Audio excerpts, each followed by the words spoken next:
saudara-saudara, kita sekarang akan membahas tentang jurnal penutup. Mungkin kita bertanya, apalagi ini jurnal penutup? Jurnal penutup ini dibuat setelah laporan keuangan. Tujuannya adalah untuk menutup beberapa akun untuk kemudian dimulainya operasional suatu perusahaan. Kita ketahui bersama bahwa jurnal-jurnal ini sangat banyak. Ada jurnal umum, ada jurnal khusus, yakni jurnal-jurnal pembelian, jurnal penjualan, itulah yang disebut dengan jurnal khusus.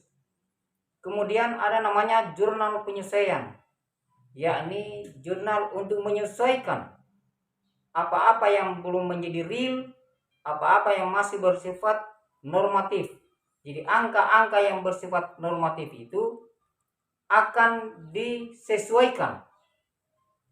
Tapi dalam konteks ini kita akan membuat jurnal penutup, yakni untuk menutup pendapatan yang secara umum dibuat di dalam jurnal penutup dan untuk menutup biaya-biaya serta menutup rekening atau akun ikhtisar rugi laba.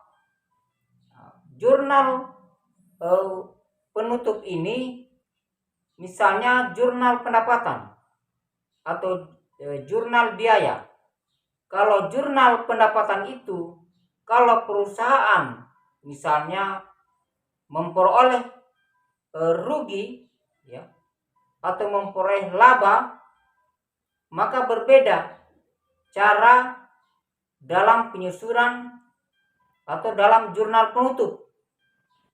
Jadi kalau perusahaan itu memperoleh laba, maka jurnal penutupnya adalah ikhtisar rugi laba pada modal.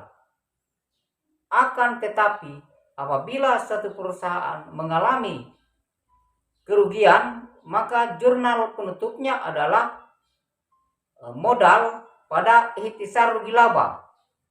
Kemudian apalagi yang harus membutuhkan penyesuaian?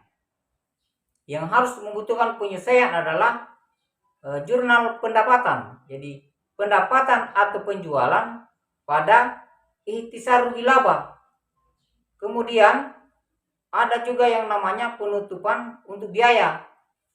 Bagaimana model jurnal penutupnya itu adalah ikhtisar rugi laba, kemudian bagian kreditnya adalah biaya gaji, biaya penyusutan mesin, biaya bunga, biaya pendapatan. Kenapa mesti akun-akun itu ditutup?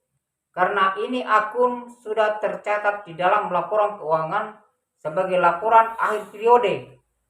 Kalau ini tidak ditutup, maka akan menambah saldo akun untuk periode selanjutnya yang sudah tercatat dalam laporan keuangan. Olehnya itu, dia akan terjadi tumpang tindih. Dia akan membengkak. Kalau itu kerugian, maka akan mengurangi modal.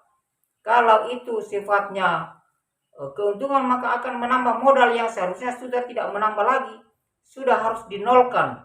Jadi biaya itu akan dihapus melalui jurnal penutup dan pendapatan atau penjualan itu akan dihapus melalui jurnal penutup. Begitu punya modal akan direalkan jumlahnya melalui jurnal penutup. Itulah sebabnya pentingnya jurnal penutup agar pada periode awal akuntansi semuanya real, semuanya mulai yang baru, tidak ada lagi yang perlu disesuaikan, tidak ada lagi yang membutuhkan pertanyaan-pertanyaan, agar perusahaan bisa berjalan berdasarkan kondisi real suatu perusahaan untuk menghasilkan keuntungan ataupun seperti apa optimalisasi kegiatan perusahaan di masa yang akan datang. Sekian.